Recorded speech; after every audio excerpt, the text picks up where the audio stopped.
여러분은 살면서 내 이름 석자보다 누구의 엄마, 누구의 아내라는 이름이 더 익숙해진 순간이 있으셨나요? 평생을 가족이라는 속도에 맞춰 걷다 보니 정작 내가 어디로 가고 있는지 잊어버리지는 않으셨는지요? 여기 30해 동안 단 한 번도 자신을 위해 밥상을 차려본 적 없는 한 여자가 있습니다. 오늘도 어김없이 새벽 5시입니다. 알람 소리도 들리지 않는 적막한 방 안 윤서 씨는 기계처럼 몸을 일으킵니다. 아직 찬 기운이 가시지 않은 주방 바닥을 맨발로 딛고 서서 그녀는 가장 먼저 쌀을 씻습니다. 쏴 물소리가 유난히 크게 들리는 이 시간이 윤서 씨에겐 가장 익숙하고도 외로운 시간이죠. 보글보글 끓어오르는 된장찌개 냄새가 집안을 채울 때쯤 윤서 씨는 안방 문을 조심스레 엽니다. 치매로 정신이 오락가락하시는 시어머니 순옥 씨의 방입니다. 밤새 실례라도 하셨을까 조마조마한 마음으로 이불 끝을 살피는 윤서 씨의 손길이 정갈합니다. 그런데 그때였습니다. 평소처럼 멍하니 창밖을 보시던 시어머니가 윤서 씨의 손목을 꽉 잡습니다. 가지 마라. 윤서야, 너도 그 보따리 풀지 마라. 어머니의 눈빛은 무섭도록 또렷했습니다. 하지만 그 찰나의 순간이 지나자 어머니는 다시 초점 없는 눈으로 허공을 보십니다. 윤서 씨는 가슴 한구석이 서늘해지는 것을 느낍니다. 도대체 어머니는 무엇을 보신 걸까요? 그리고 왜 하필 오늘 그런 말씀을 하신 걸까요? 아침 7시가 되자 남편 태식 씨가 방에서 나옵니다. 30년 공직 생활을 마치고 이제는 집안의 절대 권력자가 된 사람. 그는 식탁에 앉자마자 신문을 펼치며 턱끝으로 국그릇을 가리킵니다. 고맙다는 말 한마디, 잘 잤냐는 인사 한 번 없습니다. 윤서 씨는 익숙하게 국을 뜨고 남편의 밥그릇 위에 갓 구운 김을 올립니다. 어머니 약은 제때 챙겨드려. 네, 그럼요. 걱정 마세요. 태식 씨의 목소리는 건조합니다. 윤서 씨는 남편의 뒷모습을 보며 문득 낯설다는 생각을 합니다. 저 사람은 지난 30년 동안 나를 한 번이라도 제대로 바라본 적이 있었을까? 식사를 마친 태식 씨가 외출 준비를 하러 들어간 사이 윤서 씨는 남편이 벗어놓은 겉옷을 정리합니다. 그런데 옷깃을 잡는 순간 코끝을 찌르는 진한 향수 냄새가 올라옵니다. 윤서 씨가 쓰는 은은한 비누 향과는 전혀 다른 화려하고 매혹적인 장미 향기였습니다. 주머니에서 떨어진 작은 종이 한 장. 그것은 어젯밤 늦은 시간 시내 호텔 근처 편의점에서 결제된 영수증이었습니다. 윤서 씨의 손이 미세하게 떨립니다. 아니겠지, 설마 그럴 리가 없지. 윤서 씨는 떨리는 마음을 억누르며 영수증을 구겨 주머니에 넣습니다. 오후가 되자 집안은 폭풍전야처럼 고요합니다. 윤서 씨는 거실 한복판에 앉아 다가올 남편의 환갑 잔치 명단을 정리합니다. 손님들에게 보낼 초대장을 하나하나 적어 내려가는데 자꾸만 아까 본 영수증의 숫자들이 눈앞을 가립니다. 평생을 바친 이 집의 공기가 오늘따라 유난히 차갑게 느껴집니다.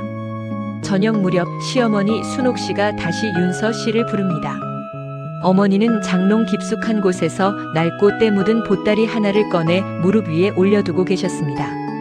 윤서야, 바람이 분다. 곧 찬 바람이 불 거야. 그때 이 보따리를 꼭 기억해라. 어머니의 목소리는 슬프도록 가라앉아 있었습니다. 윤서 씨는 어머니의 손등 위에 자신의 손을 겹칩니다. 어머니, 손이 왜 이렇게 차세요? 어디 편찮으신 거예요? 어머니는 대답 대신 힘없이 윤서 씨의 손을 쥐어봅니다. 30년 전 시집 오던 날 환하게 웃으며 머리에 비녀를 꽂아주시던 그 고왔던 시어머니는 이제 어디에도 없었습니다. 창밖으로 어둠이 짙게 깔립니다. 윤서 씨는 창문에 비친 자신의 얼굴을 가만히 들여다봅니다. 눈가에 깊게 패인 주름, 거칠어진 손마디. 이 훈장 같은 흔적들이 과연 보상받을 수 있는 날이 오긴 하는 걸까요? 일주일 뒤면 남편의 환갑 잔치입니다. 윤서 씨는 그날이 인생의 가장 큰 축복이 될 거라 믿으며 30년을 견뎠습니다. 하지만 그녀는 꿈에도 몰랐습니다.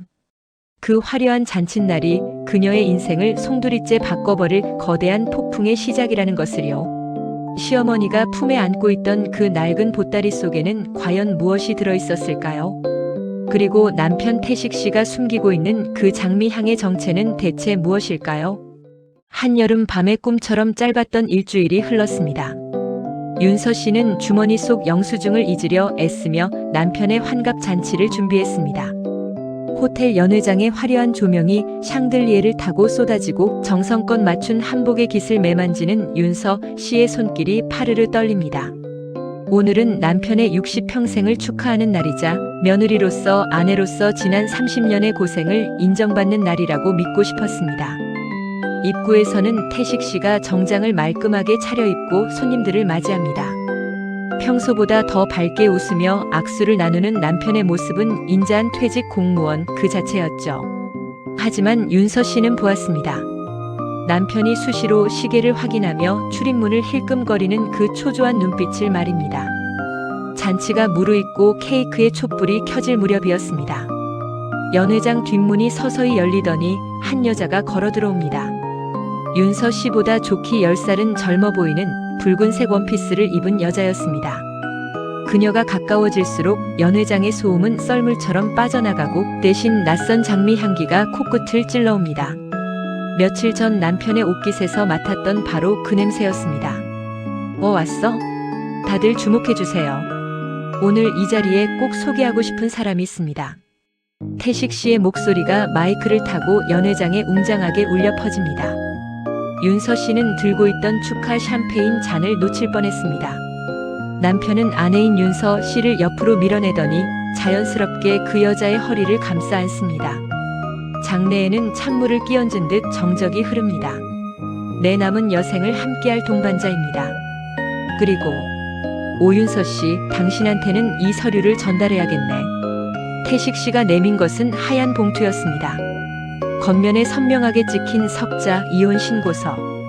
윤서 씨는 눈을 의심했습니다. 30년을 함께 산 남편이 일가 친척이 다 모인 환갑 잔치 현장에서 아내에게 이혼을 통보한 겁니다. 마치 미리 준비된 각본처럼 붉은 원피스의 여자는 승리자 같은 미소를 지으며 윤서 씨를 내려다봅니다. 윤서 씨의 시야가 흐릿해집니다. 주변의 웅성거림이 멀게만 느껴지고 심장 박동 소리만 고막을 때립니다. 믿었던 자식들의 표정을 살피려 고개를 돌렸습니다. 하지만 장성한 아들과 딸은 당혹스러운 표정을 지으면서도 아버지의 서슬 퍼런 기세에 눌려 입을 굳게 닫습니다. 아니, 어쩌면 이미 알고 있었는지도 모릅니다. 아버지의 재산권이 누구에게 있는지 그들은 너무나 잘 알고 있었으니까요. 당신, 지금 제정신이에요? 오늘이 어떤 날인데 사람들 앞에서 어떻게 나한테 이럴 수가 있어요? 윤서 씨의 목소리는 갈라져 나옵니다. 평생을 참아온 서름이 목구멍까지 차오르지만 태식 씨의 반응은 얼음장보다 차갑습니다. 당신은 이제 유통기한이 다 됐어. 집안일이나 하고 어머니 수발이나 드는 건 이 사람도 할 수 있어. 아니, 이제 도움 있으면 돼. 그러니까 구질구질하게 굴지 말고 사인해. 그 순간이었습니다.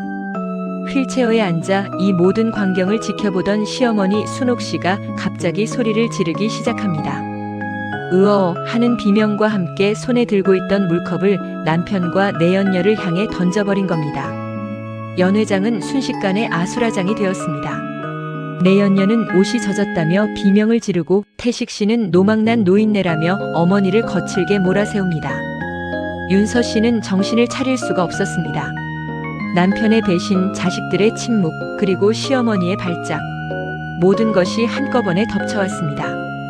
그때 윤서 씨의 휴대전화가 요란하게 진동합니다. 떨리는 손으로 확인한 문자 한 통. 친정어머니가 위독하시다는 요양병원의 연락이었습니다. 하늘이 무너지는 기분이 이런 걸까요? 윤서 씨는 한복 치마를 움켜쥐고 연회장을 뛰쳐나옵니다. 뒤에서 태식 씨가 고함을 지르는 소리가 들리지만 돌아보지 않았습니다. 빗줄기가 쏟아지는 밤거리, 윤서 씨는 택시를 잡으려 애쓰며 오열합니다. 30년 공든 탑이 무너지는 소리가 빗소리에 묻혀 사라집니다. 병원에 도착했을 때 친정어머니는 이미 차가운 숨을 몰아쉬고 있었습니다. 윤서 씨는 어머니의 마른 손을 잡고 꺼느꼈습니다. 엄마, 나 어떡해? 나 이제 갈 곳이 없어. 하지만 어머니는 대답이 없습니다. 딸의 고단한 삶을 차마 더 보지 못하시겠다는 듯 그렇게 조용히 눈을 감으셨습니다. 그로부터 사흘 후 친정 어머니의 장례를 겨우 마치고 돌아온 집. 집 앞에는 윤서 씨의 짐들이 쓰레기 봉투에 담겨 아무렇게나 내팽개쳐져 있었습니다. 현관 번호키는 이미 바뀌어 있었고 안에서는 낯선 여자의 웃음소리가 새어나옵니다. 30년을 닫고 광냈던 내 집인데 이제는 문틈조차 허락되지 않는 남의 집이 되어버렸습니다. 윤서 씨는 차가운 시멘트 바닥에 주저앉았습니다. 손톱이 깨지도록 문을 두드려 보고 싶었지만 몸에 힘이 하나도 없었습니다. 그때 현관문이 아주 조금 열립니다. 문틈으로 나타난 사람은 다름 아닌 시어머니 순옥 씨였습니다. 어머니의 눈은 여전히 초점이 없었지만 떨리는 손으로 무언가를 밖으로 밀어냅니다. 그것은 지난번 보았던 때 묻고 낡은 보따리였습니다. 이거나 들고 가. 나가면서 저기 멀리 버려버려. 다시는 오지 마라. 어머니는 윤서 씨에게 침을 뱉듯 모진 말을 내뱉고는 문을 쾅 닫아버립니다. 윤서 씨는 넋이 나간 채 그 보따리를 내려다봅니다. 남편에게 버림받고 친정엄마를 잃고 이제는 시어머니마저 자신을 내쫓습니다. 비가 내리는 골목길, 윤서 씨는 쓰레기 봉투 몇 개와 낡은 보따리 하나를 든 채 정처 없이 걷기 시작합니다. 신발 한쪽이 벗겨진 줄도 모른 채 말이죠. 세상에 나 하나 발붙일 곳이 없다는 사실이 비수처럼 가슴바닥을 후벼 팝니다. 하지만 윤서 씨는 알지 못했습니다. 시어머니가 버리라고 던진 그 비루한 보따리가 사실은 그녀의 무너진 인생을 다시 일으켜 세울 마지막 구명줄이었다는 사실을요. 시어머니는 정말 치매 때문에 며느리를 내쫓은 걸까요? 그리고 저 보따리 속에는 대체 무엇이 들었기에 그토록 무거웠던 걸까요? 한쪽 신발이 벗겨진 줄도 모른 채 윤서 씨는 빗속을 헤맸습니다.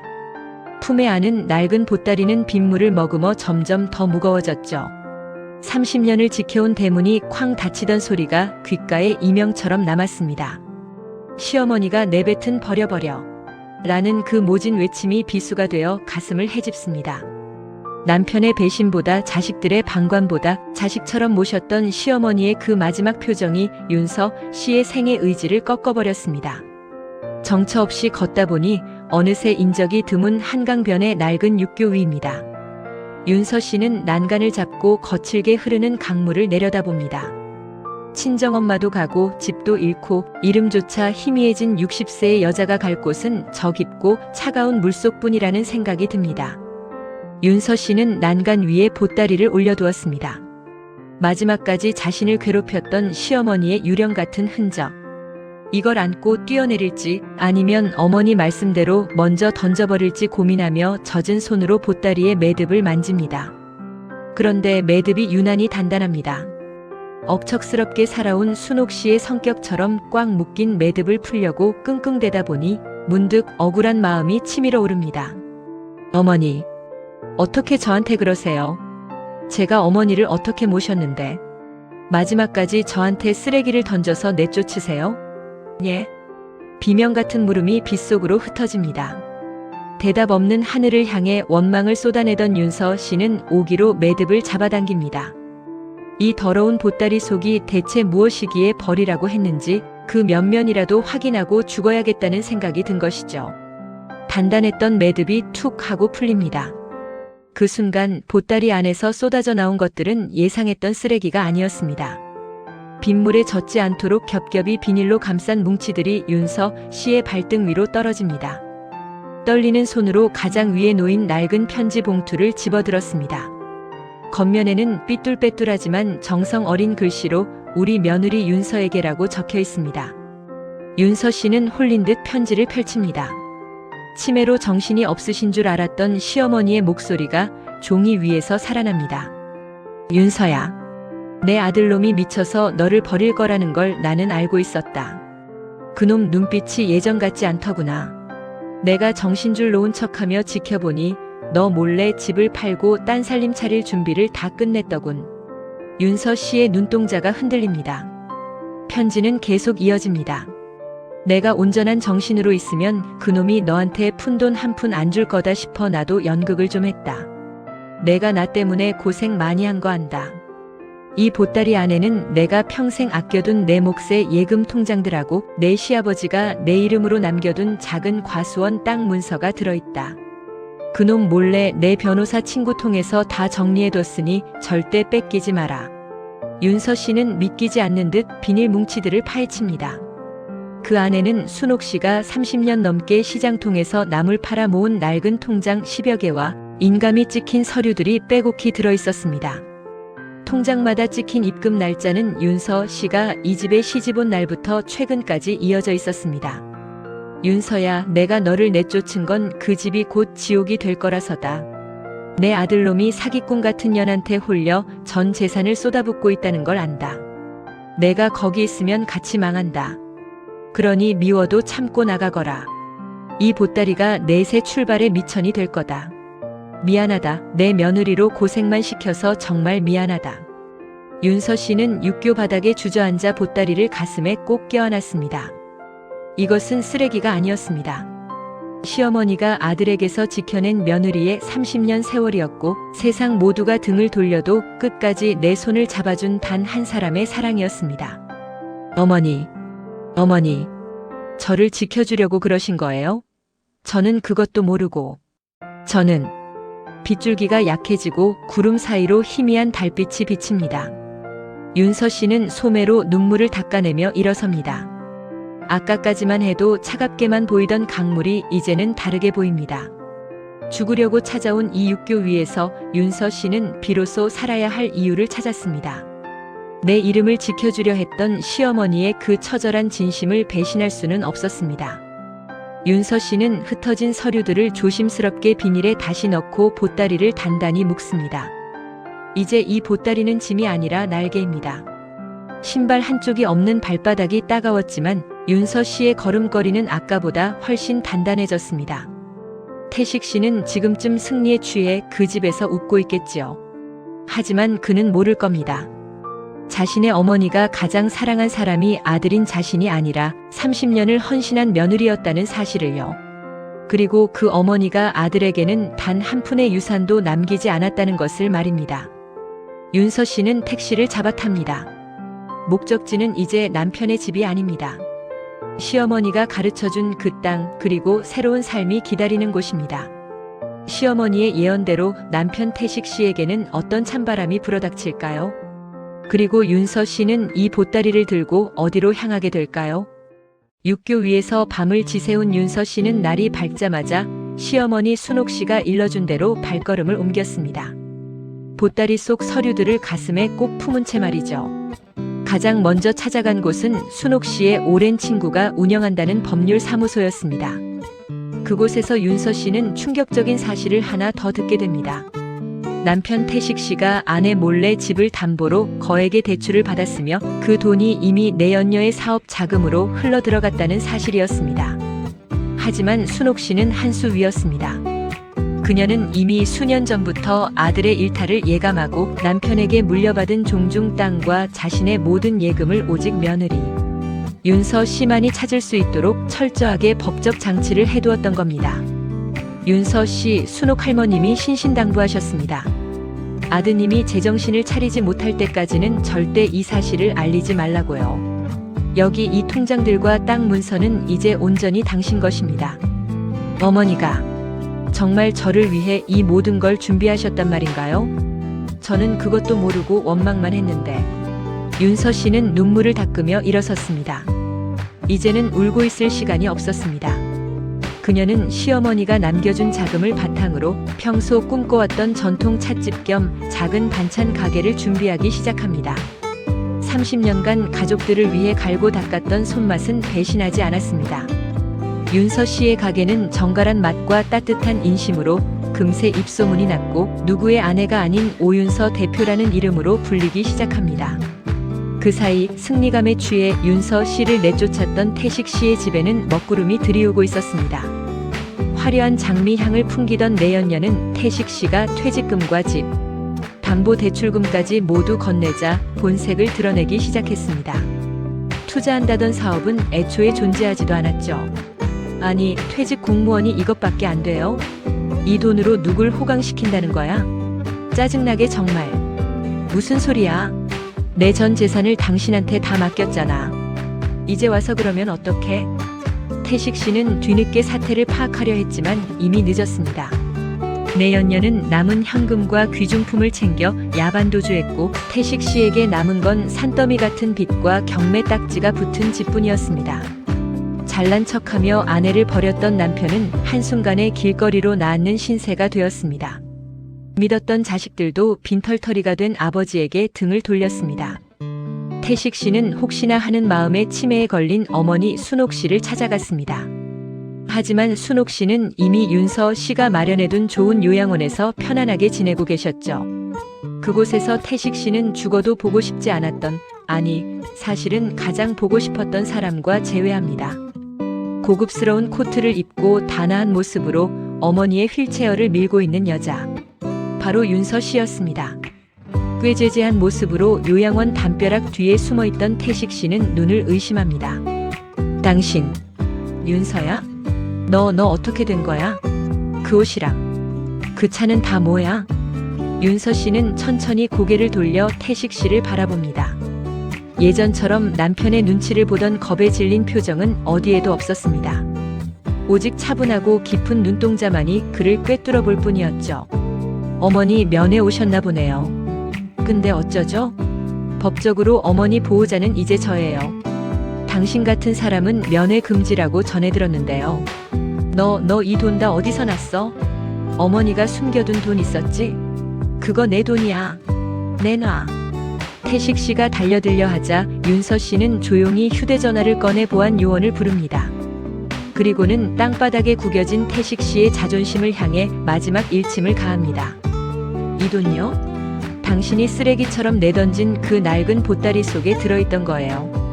어머니가 30년 동안 당신 몰래 저에게 주신 선물이라고요. 이제 알겠어요? 어머니가 왜 당신을 버리고 저를 택하셨는지. 태식 씨는 망연자실하며 주저앉습니다. 자신이 버린 것이 아내가 아니라 자신의 인생을 지탱해주던 유일한 기둥이었음을 그제야 깨달은 것이죠. 윤서 씨는 더는 뒤를 돌아보지 않았습니다. 시어머니 순옥 씨의 손을 꼭 잡고 햇살이 잘 드는 산책로로 향합니다. 순옥 씨는 잠시 정신이 돌아온 듯 윤서 씨의 손등을 톡톡 두드려줍니다. 마치 잘했다, 우리 며느리 고생 많았다라고 말하는 것만 같았습니다. 30년의 인내. 하늘은 그 길고도 험난했던 세월을 잊지 않았습니다. 시어머니의 보따리는 단순한 재산이 아니었습니다. 그것은 한 여자의 존엄을 지켜준 방패였고 악한 자에게는 가장 잔인한 형벌이 되었습니다. 이제 윤서 씨 앞에는 어떤 풍경이 펼쳐질까요? 61세에 비로소 찾은 진짜 인생, 그 마지막 이야기가 시작됩니다. 계절은 어김없이 흘러 차가웠던 육교위 비바람 대신 보드라운 봄바람이 코끝을 스칩니다. 윤서 씨는 이제 새벽 5시에 눈을 떠도 서두르지 않습니다. 남편의 입맛에 맞춘 찌개를 끓이는 대신 베란다 화분에 물을 주고 자신이 좋아하는 연한 차 한 잔을 우려냅니다. 찻잔에서 피어오르는 김을 가만히 응시하는 윤서 씨의 얼굴이 아침 햇살을 닮아 평온합니다.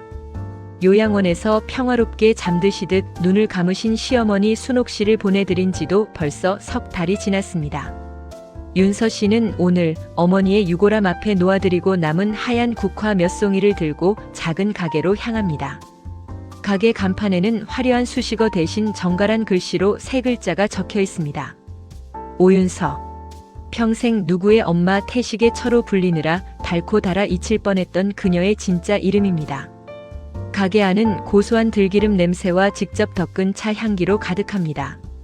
윤서 씨는 앞치마 끈을 단단히 묶고 손님 맞을 준비를 합니다. 그때 유리창 너머로 낯익은 그림자 하나가 머뭇거리는 것이 보입니다. 무너진 어깨, 낡은 점퍼 차림의 사내. 한때 기세등등했던 태식 씨였습니다. 그는 가게 안을 차마 들여다보지 못하고 한참을 서성이다가 길 건너편으로 사라집니다. 윤서 씨는 창밖을 가만히 내다봅니다. 예전 같았으면 가슴이 철렁 내려앉거나 원망이 솟구쳤겠지만 지금은 그저 끓는 물을 찻잔에 붓듯 고요하기만 합니다. 태식 씨가 흘리고 간 것은 미련이었을까요? 아니면 뒤늦은 후회였을까요? 윤서 씨는 말없이 창틀에 쌓인 먼지를 닦아냅니다. 손끝에 닿는 나무의 감촉이 단단합니다. 점심 무렵 가게를 찾은 손님들이 윤서 씨의 정갈한 반찬을 보며 한마디씩 건넵니다. 사장님, 이 나물은 어쩜 이렇게 향이 살아있어요? 윤서 씨는 그저 엷게 미소 지으며 덤으로 갓 부친 전 한 접시를 내어줍니다. 누군가를 위해 음식을 만드는 행위가 더는 의무가 아닌 오롯이 자신의 기쁨이 되는 순간을 그녀는 조용히 만끽합니다. 가게 문을 닫는 저녁, 윤서 씨는 가방 안에서 낡고 해진 보자기 한 장을 꺼냅니다. 시어머니가 마지막으로 던졌던 그 눈물 젖은 보따리였습니다. 이제는 깨끗하게 빨아 다림질까지 마친 보자기 위에 윤서 씨는 오늘 번 돈을 차곡차곡 정리합니다.